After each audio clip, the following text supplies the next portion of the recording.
तो गाइस कैसे हो आप लोग। तो स्वेलो स्टार अर्जुन कॉन्टिनेंट के नेक्स्ट नोवेल के चैप्टर नंबर 267 में आप सभी का स्वागत है। तो चलो शुरू करते हैं। तो जैसा कि अभी तक हमने पिछले एपिसोड में देखा कि कैसे लू फेंग ने नए लाइफ फॉर्म्स को और भी पावरफुल बना दिया होता है, जिसके साथ लू फेंग के सामने अभी 3 केओस रियलम के एक्सपर्ट खड़े होते हैं। मतलब कि जो पिछले एपिसोड में आपने देखा कि कैसे लू फेंग ने 3 बंदों को वहाँ पे और भी पावरफुल बना दिया था, तो वो गॉड किंग रियलम में नहीं पहुंचे थे, बल्कि उन्हें लू फेंग केओस रियलम के एक्सपर्ट में ही छोड़ देता है, क्योंकि गॉड किंग बहुत ज़्यादा हो जाता। लू फेंग उन्हीं 3 केओस रियलम एक्सपर्ट की तरफ देखने लगता है, और साथ में लू फेंग उस वक्त भी अपने ग्रेट डॉ ऑफ लाइफ को कॉम्प्रिहेंड कर रहा होता है। और जैसे ही लू फेंग उन सबको बनाता है, तो उन सब के बारे में लू फेंग को और भी इनलाइटमेंट मिलने लगती है। लू फेंग ज्ञान का और भी भूखा हो चुका होता है, जिसके साथ हमें ये बताया जाता है कि इतने प्रयत्न के बाद लू फेंग के पावर्स को सिर्फ यही 3 केओस रियलम के बंदे ही सहन कर सके थे। इवन दो उनकी फिजिकल बॉडी उतनी ज़्यादा एक्स्ट्राऑर्डिनरी हो चुकी थी, लेकिन उनकी विल पावर, कॉन्शियसनेस वो काफ़ी ज़्यादा कम होती है। ऑफ कोर्स यहाँ पे लू फेंग ने उसके ऊपर एक्सटर्नल फोर्स का यूज़ किया था एनलाइटमेंट करने के लिए, तो उनकी जो आगे की प्रोग्रेसिव लाइफ है वो काफ़ी ज़्यादा मुश्किल हो सकती है। जैसा कि मैंने ऑलरेडी बता दिया कि आपको फोर्सफुली इतने लेवल तक पहुंचा दिया जाए तो आप गॉड किंग में जाना भूल ही जाओ। मतलब कि आपको बिलियंस ऑफ ईयर्स तो ऐसे ही गुजर जाने वाले हैं, जब तक कि आप पढ़ के अपने आप को वो ज्ञान का अर्पण ना कर दो, जिसके साथ लू फेंग को दिखाया जाता है जो क्या होता है कि तुम गाइस, तुम सभी की किस्मत थी जो कि तुम मुझसे मिले हो। और वो लू फेंग उन तीनों को ये ऑप्शन देता है कि तुम्हारे पास ऑप्शन है कि तुम दुनिया का भ्रमण कर सकते हो, या फिर तुम मुझे फॉलो करके डोहे सेक्ट में एंटर कर सकते हो।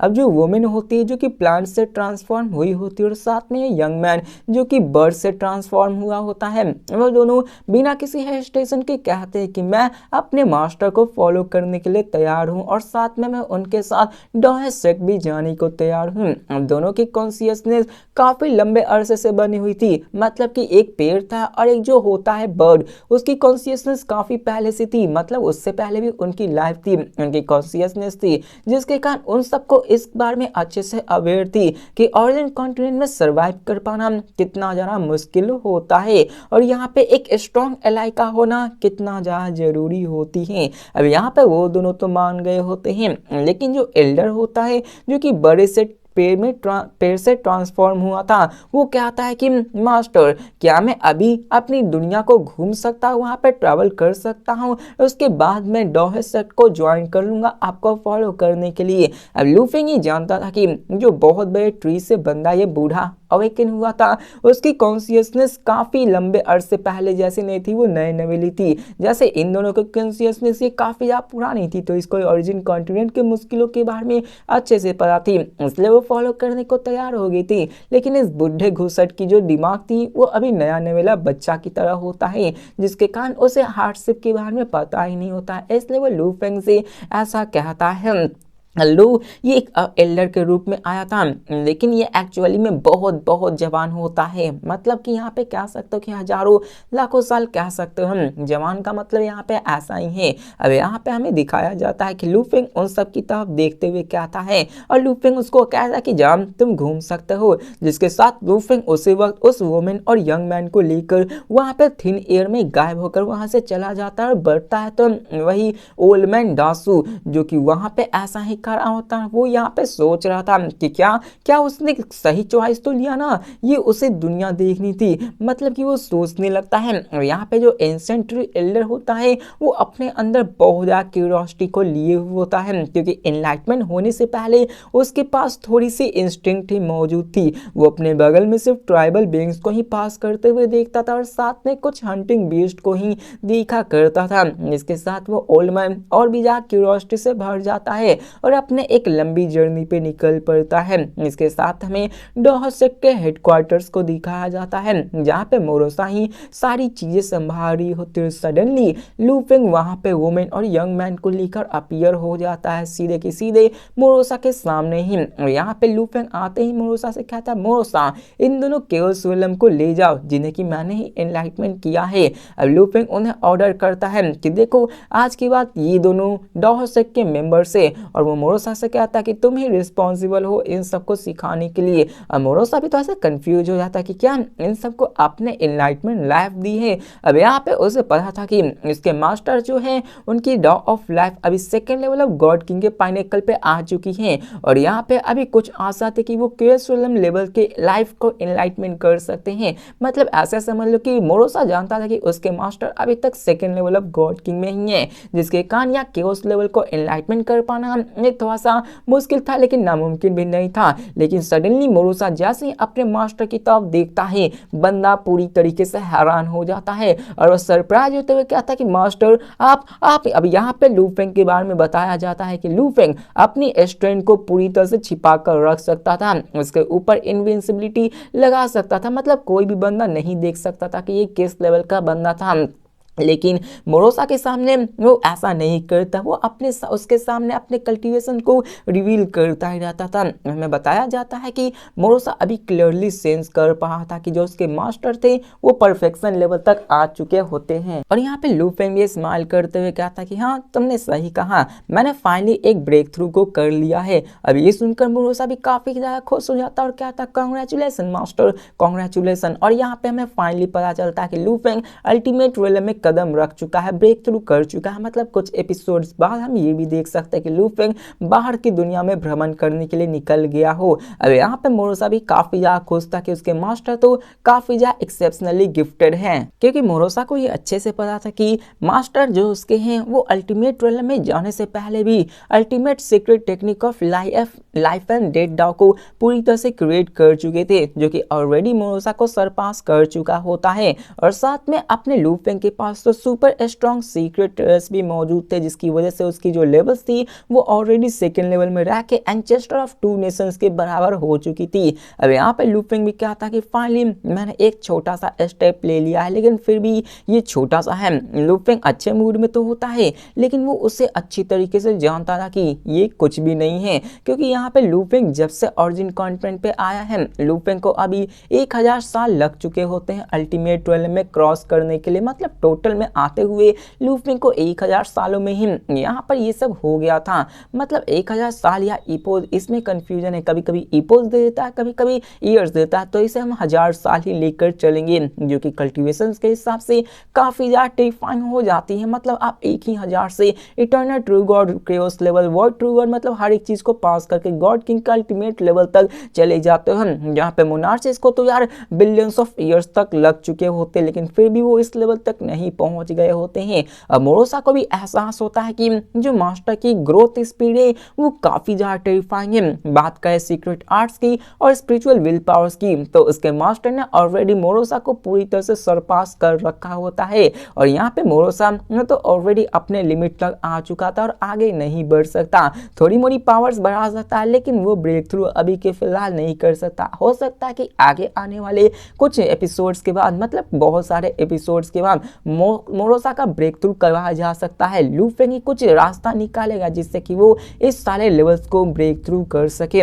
इसके साथ यहाँ पे हमें लू फेंग को दिखाया जाता है, जो कि इन सब के बारे में उसे बताने लगता है, और साथ में मोरोसा अपने मन में सोचता है कि मैं अभी मास्टर का सबसे स्ट्रॉन्गेस्ट सब ऑर्डिनेट हूँ, और मैं डोहसेक को मैनेज कर सकता हूँ, और साथ में गैलेक्सी किंगडम को भी मास्टर कर सकता हूँ। मोरोसा काफी ज्यादा कॉन्फिडेंट था, क्योंकि मोरोसा के पास कई सारे फॉर्मलेस नंबरलेस इंटैजिबल क्लोन्स होते हैं, जिससे कि वो अपने कई सारे क्लोन्स बना के मल्टीपल टास्क को एक साथ कर सकता था। नेचुरली वो इन सारे टास्क के लिए काफी ज्यादा फिटेड था।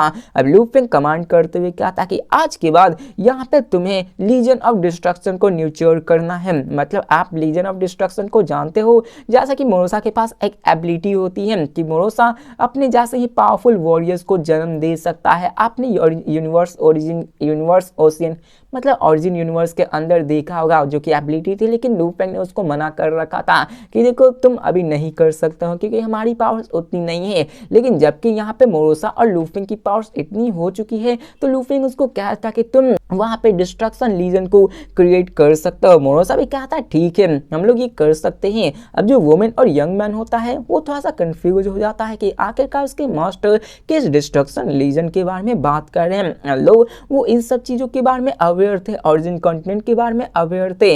वो एक over true God level alien beast थे, मतलब इससे पहले उनकी जो लेवल थी वो वाइट ट्रू गॉड लेवल की थी। लेकिन लू फेंग ने उन्हें डायरेक्टली प्रमोट करके कि उस लेवल के पीक एक्सपर्ट में तब्दील कर दिया था। लेकिन फिर भी उन सबको कोई भी आइडिया नहीं था कि आखिरकार डिस्ट्रक्शन लीजन का मतलब क्या होता है। लू फेंग कुछ नहीं बोलता, मोरोसा कहता कि तुम दोनों मेरे साथ आओ। इसके साथ लू फेंग ह्यूआंग सिटी के अंदर चला जाता है। अब यहाँ पे लू फेंग कहता है कि मेरे पास 3 इनलाइटमेंट बीइंग आ चुके हैं जो कि क्योसोला में एंटर कर चुके हैं। 2 तो डाओइस्ट सेक्ट में आ चुका है, लेकिन तीसरा तो वो तो अपनी ही दुनिया में खो चुका है। और साथ में कहा जाए तो यही तो हमारे जीवन का सत्य है, मतलब हमें सत्य को जानना चाहिए। और लू फेंग कहीं ना कहीं खोज था कि चलो उसको जाने दो, वो अपने रास्ते को खुद ही खोज लेगा। इसके साथ लू फेंग क्या था कि हाँ अभी के फिलहाल मुझे बहुत चीज सीखना बाकी है। और वहां पे लू फेंग इसी सो कॉल्ड केज के बारे में सोचने लगता है, जिसके साथ लू फेंग चारों तरफ देखता है और साथ में ह्यूआंग सिटी के काउंटलेस कल्टीवेटर्स की तरफ नजारे मारने लगता है जो कि खिलखिलाकर हंस रहे होते, काफी ज्यादा खुश होते हैं। और वहां पर जितने भी बंदे मौजूद होते हैं उनके अलग अलग ख्याल होते हैं, उनके अपने माइंड्स होते हैं, विल्स होते हैं, जिंदगियां होती हैं। और इस मोमेंट पे लू फेंग ऐसा ग्रैंड विश कर रहा था जो कि वो सब करना चाह रहा था। शुरुआत से उसकी यही एक ख्वाहिश थी। लू फेंग यहाँ पे आराम से चाहे तो किसी भी बंदे को कंप्लीटली हाइड कर सकता है, मतलब कि लू फेंग की अभी जिस लेवल की पावर हो चुकी है वो मोरोसा को भी छिपा कर रख सकता है, कोई बंदा नहीं जान सकता। मतलब मोरोसा अपनी फुल पावर्स को भी रिलीज करेगा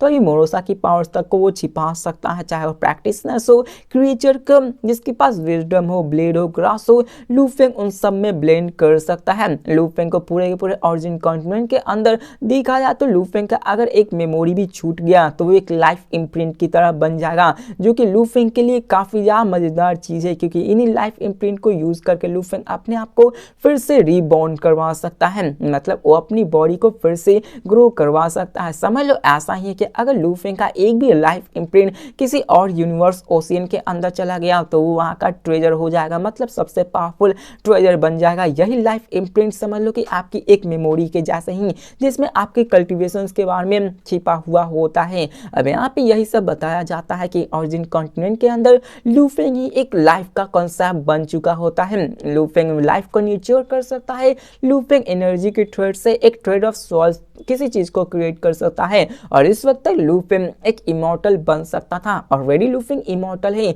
लेकिन वो इमॉर्टल बन सकता है क्योंकि लू फेंग को यहाँ पे कोई भी मार नहीं सकता, कोई भी माई कलर्स को खत्म करने की पावर रखता ही नहीं है। लू फेंग यहाँ समझता है कि मैं एम्पायर युआन को मार सकता हूँ, मैं बाइमो मोनार्क्स को मार सकता हूँ, मैं किसी को भी मार सकता हूँ। लेकिन उसे ये भी अच्छे से पता था कि उसे अगर किसी अल्टीमेट ट्वेलम एक्सपर्ट को मारना है, मतलब ट्रू अल्टीमेट ट्वेलम एक्सपर्ट, ये जितने भी एम्पर्स और मोनार्क्स हैं ये फेक अल्टीमेट ट्वेलम एक्सपर्ट की पावर को पोजेस करते हैं। गॉड किंग के अंदर 4 लेवल्स आते हैं, फर्स्ट, सेकंड, फेक और लास्ट में true. Lu Feng true ultimate ट्वेलम के एक्सपर्ट बन चुका था। लू फेंग ये अच्छे से जान चुका था कि एक ट्रू अल्टीमेट ट्वेलम के एक्सपर्ट को मारना कितना ज्यादा मुश्किल होता है, क्योंकि जब आप एक ट्रू अल्टीमेट ट्वेलम के एक्सपर्ट बनते हैं ना तो आपकी जो लाइफ इम्प्रिंट है वो पूरे के पूरे ऑरिजिन कॉन्टिनेंट में फैल जाती है। आप अपने बॉडी को फिर से ग्रो करवा सकते हो, आप एक समझ लो तो इमॉर्टल बन जाते हो अपने अल्टीमेट ट्वेलम एक्सपर्ट बनने के बाद। जो अल्टीमेट लेवल है डॉ ऑफ लाइफ तो वो तो और भी इमॉर्टल कहलाने लगता है।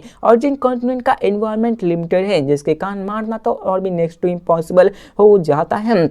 लू फेंग को एक चीज रियलाइज हो जाती है कि जो उसकी लाइफ की अंडरस्टैंडिंग है वो काफी ज्यादा लिमिटेड है, क्योंकि ऑरिजिन कॉन्टिनेंट में मैक्सिमम टू मैक्सिमम एक बंदा अपने अल्टीमेट लेवल तक ही जा सकता है। लू फेंग उसी लेवल तक के लाइफ फॉर्म्स को पढ़ सकता है, मतलब अगर उसको और भी इनहैंस ऊपर तक जाना है तो लू फेंग को ऑरिजिन कॉन्टिनेंट को छोड़कर जाना ही होगा। यही लू फेंग को रियलाइज होता है। लू फेंग को अगर God level human blood line को समझना है तो उसके लिए और भी बियॉन्ड जाना पड़ेगा। जिससे कि वो ग्रेट डॉग के परफेक्शन तक जा सके और वो काउजन इफेक्ट तक को हटा सके, जिसके साथ लूफिंग इन सब के बारे में सोचने लगता और कहता है कि मुझे ऐसा ही करना चाहिए। अब इसी के साथ हमें मेथड्स के भी बारे में बताया जाता है कि देखो केज वर्ल्ड के जो बाहर के लोग होते हैं वो अंदर झांक कर देख सकते हैं, लेकिन जो अंदर के लोग होते हैं वो बाहर झांक कर नहीं देख सकते हैं। सेम टू सेम आप ऐसा समझ लो कि लूफिंग बाकी सब जितने भी यूनिवर्स ओशन से ऑरिजिन यूनिवर्स है उसके अंदर झांक कर देख सकता है, लेकिन लूफिंग केज वर्ल्ड के बाहर झांक कर नहीं देख सकता है। जो लोग केज वर्ल्ड के बाहर है वो अंदर देख सकते हैं। तो यही एक फंदा था जो कि यहाँ पे समझाया गया होता है। इसके साथ लूफिंग अपने आई ऑफ लाइफ एंड डेथ को फिर से ओपन करता है, साथ में सब चीज को ऑब्जर्व करना शुरू करता है। साथ में वो एंसेस्टर ऑफ टू नेशंस उनको भी देखने लगता है, उनके काउजन इफेक्ट सबको दिख रहा होता है। लेकिन तभी यहाँ पे लूफिंग वहाँ के हाईएस्ट लॉर्ड मैंसन्स के पवेलियन में चला जाता है, वहाँ पे बैठता है, जिसके साथ लूफिंग कहता है कि मैं ग्रेट डॉग को मास्टर कर रहा हूँ जो कि ऑरिजिन कॉन्टिनेंट में अभी मौजूद है। जिसके साथ वो आगे बढ़ना शुरू करता है और कहता है कि अभी मुझे जो सीखना है वो डार्क में मौजूद उन सारे रहस्य को जानना है। मतलब ऑरिजिन वर्ल्ड के अंदर लूफिंग सीख गया होता है, जो बचा हुआ होता है वो उन सारे डार्क वर्ल्ड के अंदर छिपा होता है, जिसको कि लूफिंग समझकर सीखकर अपने आप को और भी हायर लेवल तक ले जाना चाहता था। लूफिंग एक चीज समझता था कि अगर उसे पावरफुल बनना है तो उसे उसी डार्क में जाकर उसको कल्टीवेट करना पड़ेगा, वहां के ह्यूमन बीइंग्स को समझना पड़ेगा, जानना पड़ेगा। जिसके साथ लूफिंग पढ़ना शुरू करता है। उसके पास और भी ultimate level human blood line biological materials होते हैं और उनके ब्रोकन स्केल्स को पढ़ना शुरू करते हैं। उसके अंदर दिखाया जाता है कि उसके अंदर 9 फेजेस कंटेन होते हैं, मतलब उसके अंदर फंडामेंटल लाइफ स्ट्रक्चर्स के अंदर 9 फेजेस मौजूद होते हैं। जितने ज्यादा फेजेस होंगे उसकी पावर्स उतनी ही ज्यादा बढ़ेगी। लेकिन लूफिंग उन सबको पढ़ते समय ये नहीं समझ पा रहा था कि आखिरकार इनके कंस्टिट्यूएंट्स 9 फॉर्म में कैसे कंप्लेन हुए, मतलब वो बने कैसे और वहाँ पे वो ऑरिजिनेट कैसे हुए। यहाँ पे लूफिंग तो एक चीज समझ गया था कि अगर इसको समझना है तो उसे केज वर्ल्ड के बाहर जाकर इन सारी चीजों के रहस्य के बारे में पता लगाना होगा। और लूफिंग इन्हीं सब के बारे में समझने लगता है, जिसके साथ बहुत ही बकवास होती है जो कि ह्यूमन लाइफ फॉर्म के बारे में ही होती है, जिसको कि मैं ऐसे ही बताते चलता हूँ। अब यहाँ पे लूफिंग अपने गॉड किंग के अल्टीमेट realm तक पहुंच चुका था, तो वहां पे वो नेसेसरी 9 फेजेस को सेपरेट कर सकता था। वो उन 9 फेजेस को एक एक करके पढ़ना शुरू करता है, उनके मटेरियल्स को समझता है, उसके डॉग को समझना शुरू करता है, उनके कंबाइनेशन को समझता है। मतलब जो 9 लाइफ फॉर्म्स, आप ऐसे समझ लो कि वहां पे 9 बॉडीज मौजूद हैं। लूफिंग उन 9 बॉडीज को स्टडी करना शुरू करता है। 9 बॉडीज के एक एक बॉडीज को वो मर्ज कर सकता था। उस मर्ज किए से वो एक नई टेक्निक बना सकता था और कह सकता कि ऐसे करके वो अपनी सोच को और भी बढ़ा सकता था। जैसे कि इसी के साथ लूफिंग उन सभी को देखने लगता है स्टार टावर और साथ में आई ऑफ लाइफ एंड डेथ से उन सबको ऑब्जर्व करने लगता है और इनसे लूफिंग को रियलाइज हो जाता है कि आखिरकार डॉ ऑफ ह्यूमन लेवल कितनी ऊपर है। जिसके साथ लूफिंग उन सबको पढ़ना शुरू करता है और यहीं पे फाइनली ये बकवास खत्म होती है। जिसके साथ हमें ह्यूआंग सिटी का सीन दिखाया जाता है।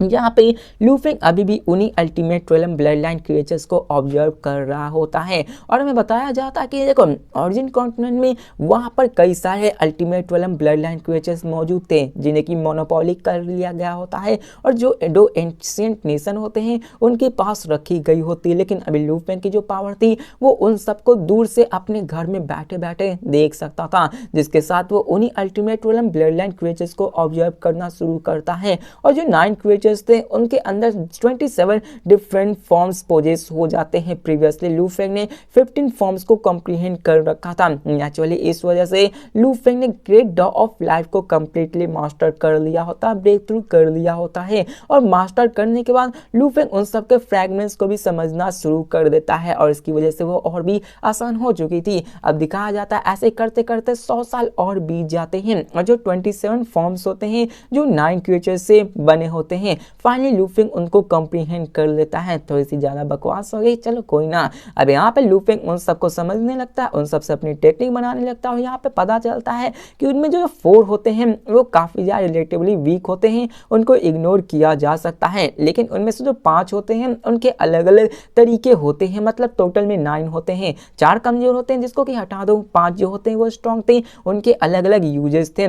लूफिंग एक साथ ही थॉट से अपने एक क्लोन को बनाता है। वो क्लोन सिल्वर ग्रे स्केल्स में बना होता है जो कि लू फेंग के ही जैसा दिख रहा होता है, जिसके साथ हमें उन सिल्वर ग्रे स्केल्स को दिखाया जाता है जिसके अंदर पावर्स आ चुकी थी और ये पावर्स सेम टू सेम उसी बंदे के जैसे हैं जो कि पास्ट प्रेजेंट और फ्यूचर में एग्जिस्ट किया करता था। नाम मुझे याद नहीं आ रहा लेकिन हाँ एक बंदा तो था। अब यहाँ पे लू फेंग का जो क्लोन होता है वो असल में पास्ट की टाइमलाइन, फ्यूचर की टाइमलाइन और साथ में प्रेजेंट की टाइमलाइन में मौजूद होता है। मतलब एक साथ तीनों टाइमलाइन में वो देख सकता था और एक साथ एग्जिस्ट कर सकता था। मतलब लू फेंग आगे के भविष्य को भी देख सकता था, पास्ट को भी देख सकता था, पास्ट और देखा हुआ प्रेजेंट में रहकर अपने पावरफुल फोर्सेस को एग्जर्ट कर सकता है। अब लू फेंग इतना तो कर चुका था, मतलब वो अपने क्लोन्स को तीनों टाइमलाइन के अंदर रख सकता था, लेकिन फिर भी लू फेंग उनके मिस्ट्रीज को नहीं समझ पाया होता है। मतलब वो कर तो दिया होता है लेकिन उसके पीछे के मिस्ट्रीज को नहीं समझ पाया होता है। इसके साथ लू फेंग उन सबको और भी पढ़ना शुरू करता है और यहाँ पे उन सब की जो लाइफ की पावर्स होती हैं वो गॉड एम्पर के अर्ली स्टेज पे ही होती हैं। इसके साथ लू फेंग कहता कि अब के दौरान अगर मुझे और भी स्ट्रॉन्गर बॉडी चाहिए तो मुझे खुद से कॉम्प्रीहेंड करना पड़ेगा, क्योंकि ये इनटेंजिबल और फॉर्मलेस मेरी कोई भी मदद नहीं करेंगी। क्योंकि लू फेंग ने अपने इनटेंजिबल और फॉर्मलेस बॉडी को बना रखा था, लेकिन जबकि वो इस लेवल्स को और भी अप ले जाना चाहता तो इसका अब कोई भी फायदा नहीं है। इसी के साथ लू फेंग अपने 5 ग्रेट क्लोन्स को बनाता है जो कि हेवन एंड अर्थ क्लोन होते हैं। लू फेंग का माइंड स्टोर होता है और इसका एक डोपलगैंगर अपीयर हो जाता है और ये क्लोन सिंपली ड्रेस होता है और ऑर्डिनरी लग रहा था, लेकिन बिलियंस में एक ही झटके में लू फेंग की जो पावर होती है, जो मिस्ट होती है, वो बिलियंस ऑफ किलोमीटर को कवर कर लेती है। ह्यूआंग सिटी से भी बहुत बड़ी रेंज को कवर कर लेती है। जिसके साथ यहाँ पे बताया जाता है कि जो लू फेंग की क्लोन होती है उसके अंदर हेवन एंड अर्थ की एक यूनिक टैलेंट मौजूद होती है जो कि हेवंस एंड अर्थ की पावर्स को खींचने में मदद करती है और वो यूनिवर्स के लॉस के साथ मर्ज हो सकती है। यहाँ तक कि वो उन सारे लॉस को थोड़ा सा बदल भी सकती थी, लेकिन इन सब के बावजूद भी लू फेंग अभी उसका 1000वां का एक हिस्से ही पावर्स को यूज कर सकता था, लेकिन फिर भी लू फेंग नहीं पीछे हटता। और यहाँ पे दिखाया जाता है कि लू फेंग का जो नेचुरल ट्रेजर रियल पाल्म होता है उसको वो कंट्रोल करना शुरू करता है और इसी मोमेंट में लू फेंग अपने उस इनेट ट्रेजर को कंप्लीटली एक्टिवेट कर लेता है। मतलब पहले भी आपने देखा होगा कि लू फेंग ने उसको एक्टिवेट किया था लेकिन वो कुछ पोर्शंस की पावर्स को ही एक्टिवेट कर पाया था, लेकिन इस बार लू फेंग उसको कंप्लीटली एक्टिवेट कर देता है और जैसे ही वो एक्टिवेट होता है यहीं पे सबसे मोस्ट टेरिफाइंग चीज होती है, यहीं पे क्लाइमेक्स शुरू हो जाता है। वहां पे जैसे ही वो एक्टिवेट होता है जितने भी ह्यूआंग सिटी के अंदर काउंटलेस सिटीजन्स होते हैं वो सभी शॉक में चले जाते हैं, क्योंकि जब भी लू फेंग अपने उस इनेट ट्रेजर को एक्टिवेट करता है पूरा का पूरा ह्यूआंग सिटी ही अंडरग्राउंड से लिफ्ट होकर ऊपर बढ़ना शुरू करता है, पूरा का पूरा सिटी ही वाइब्रेट करने लगता है। अगर आपने एज ऑफ अल्ट्रॉन देखा होगा तो आपने सुकोविया सिटी को कैसे हवा में उड़ते हुए देखा था, सेम टू सेम वैसा ही अभी ह्यूआंग सिटी के साथ हो रहा था। लू फेंग की जो पाल्म होती है जो कि ऑलरेडी लू फेंग ने अंडरग्राउंड में धसा कर रखी हुई थी, वो उसी हॉर्न क्रिएचर से मिली हुई थी। लू फेंग उसी ट्रेजर का यूज कर रहा था। आपने पहले एपिसोड को देखा होगा तो आपको पता होगा। अब लू फेंग उसी को यूज करके पूरे के पूरे ह्यूआंग सिटी को ही ऊपर हवा में ले जाने लगता है और यहाँ पे जितने भी प्रैक्टिशनर्स ह्यूआंग सिटी के बाहर थे वो सभी हैरान हो जाते कि आखिरकार चल क्या रहा है, और वो देखते हैं क्या है कि वहां पर जो पूरी की पूरी मैसिव माउंटेन्स जो कि 5 हाथों वाले होते हैं वो 5 माउंटेन्स को रिसेंबल कर रहे होते हैं, वो एक पूरी पूरी ह्यूआंग सिटी को अपने हाथों में लेकर ऊपर उठाने लगते हैं और इस नदी वहां पे पावरफुल वेव्स निकलने लगती है। माउंटेन रेंजेस उन सबको उठाकर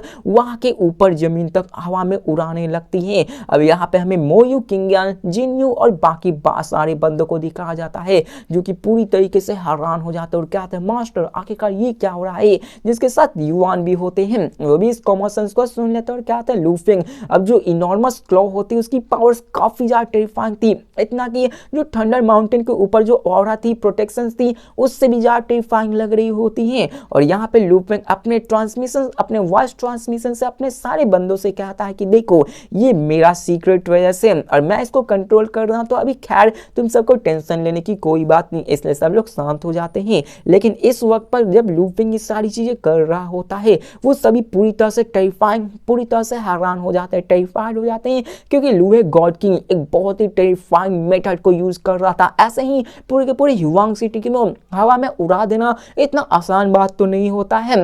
लेकिन फिर भी हमें देखा जाता है कि वो जाइजेंटिक फ्यूरी क्लॉ अपने आप को बिलियंस ऑफ किलोमीटर में स्ट्रेच करता है। वो लगभग 2/3 ऑफ ग्राउंड्स के ऊपर आ चुका था, मतलब जो वो क्लॉ होती वो अभी भी जमीन में ढसी हुई थी, वो उसको बिलियंस ऑफ किलोमीटर्स ऊपर तक ले जा चुकी थी, लेकिन फिर भी वो हवा में नहीं आई थी। और अभी ह्यूआंग सिटी पूरा का पूरा हवा में होता है और इस मोमेंट पे ह्यूआंग सिटी अप्रॉक्सीमेटली 8 ट्रिलियन किलोमीटर्स हवा में आकर सस्पेंड हो चुका होता है। अब लू फेंग कहता है कि पावर ये तो सच में काफी ज्यादा मिस्टीरियस है।